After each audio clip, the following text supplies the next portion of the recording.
We know which way around the door now needs to go. Let's see if it fits into the opening.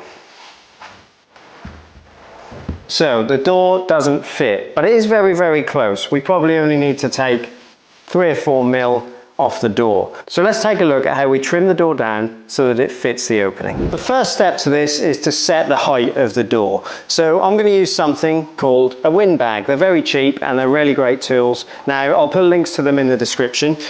Get a couple of windbags underneath the door, one at each end. So we've got the door sitting on some windbags, but before we pump it all the way up to the top, what we want to do is grab some 3mm packers and just place a couple of them between the door and the door liner.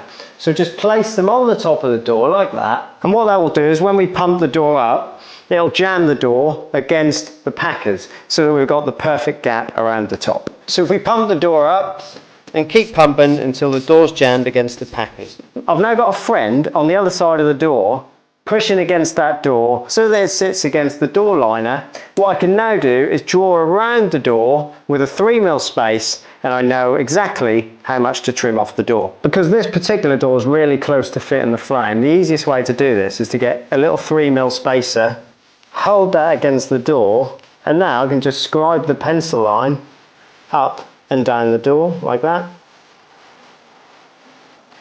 And by doing that, I now know exactly how much I need to take off the edge of the door. Please like, share, and subscribe, or I'll have to teach you. Thank you for watching.